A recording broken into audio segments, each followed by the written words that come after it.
down? Yes. Yeah. Anyway, you never give a professor a microphone. I want to thank the Varsity Club and the Hall of Fame Selection Committee for this honor. It is particularly meaningful having so many members of my family here this evening. My wife, Jody Duche, my 3 daughters, Sivan, Annika, and Zoe, Josh Schulman, Sivan's husband, my son-in-law, Ben Huffman, Annika's fiancé, my mother Mary, and my father-in-law Fred Duche, not to mention Miriam Duche and John Katzman.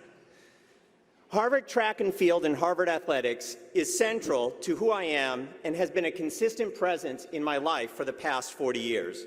First, as an athlete on the cross-country and track teams, then as a member of the Faculty Standing Committee in Athletics for nearly 20 years, and a couple of decades as a faculty fellow to the track team. These experiences have taught me life skills, something we economists like to call building human capital, that have helped me in my career and in my life and have taken me farther than I could have ever hoped or imagined. I was the first student from my school in rural southern Illinois to attend an Ivy League college. I'd actually never been on an airplane until the cross-country team flew to NCAA regionals my freshman year. I can honestly say that Harvard track and field has shaped me as a person and as a family. Not only did I meet my wife Jody on the track team, but my daughter Annika met her fiancé Ben on the Harvard track team. Who needs Hinge when you have Harvard athletics? If you allow me for a moment, I would briefly connect 2 topics this evening: the role of athletics in elite colleges and my own experience at Harvard College. Recently, the admissions process at elite colleges have come under fire. The leg up that recruited athletes get in the admissions process at Harvard has been put under the microscope. But we all know the model of Harvard athletics. Education through athletics rings true. We learn things on the field, in practice, in our time competing, things like goal setting, teamwork, dealing with failure, that help us when we leave Harvard. In a recent academic paper, I gathered data on historical varsity athletes in the Ivy League, 40,000 athletes going back to the 1970s. I then looked at the careers of athletes and non-athletes with data on over 400,000 Ivy graduates over their entire careers. We find that athletes do, in fact, do better in their careers.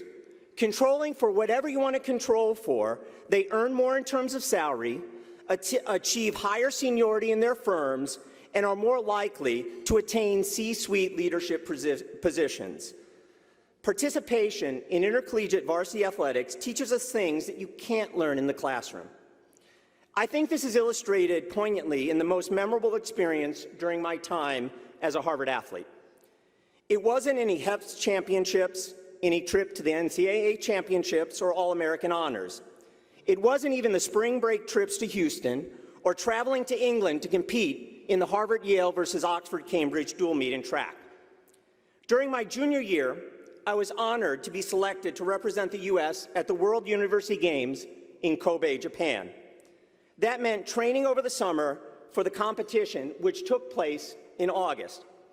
I lived with 4 Harvard track teammates that summer in Somerville before it was hip: Steve Pinney, John Perkins, Andy Gherkin, and Jim McDonald.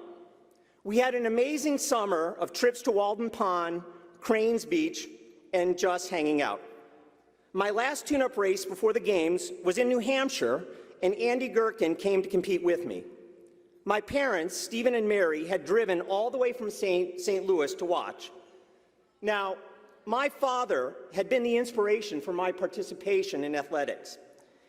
He would take me to professional sporting events in St. Louis, had encouraged me to join the sports teams at my schools, and had become a runner himself after my pursuit of the sport.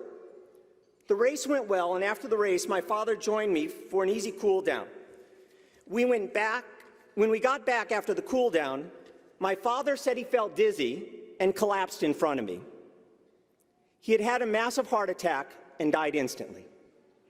Needless to say, My mother and I were shocked.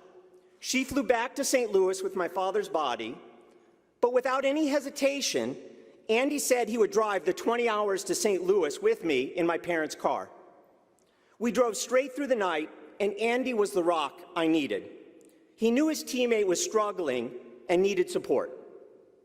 But the support of teammates went even beyond that. 2 days later, a dozen teammates and my coach, Eddie Sheehan, himself a Harvard track athlete from the 1970s, showed up at my house. This was before cell phones and the internet. How did they even find me? Somehow word had spread and my teammates just showed up for me. On the morning of the funeral, 5 of the distance runners and Eddie showed up at my house to go for a run. I can't even remember where we ran or how far, but I do know we didn't say a single word. It was everything to just appreciate their love and support. I left a week later for Japan and ran well enough to win the bronze medal. In addition to imagining my father running with me, I also felt the presence of my teammates and coaches on the streets of Kobe, encouraging me across the world to run faster. This isn't something you can learn in the classroom. The human capital, the skills that are taught through the hours of training and competition, and the bonds of teamwork that teach us to maximally support those around us, create enormous value for the organizations we join and society as a whole. This is the soul of Harvard athletics. Thank you.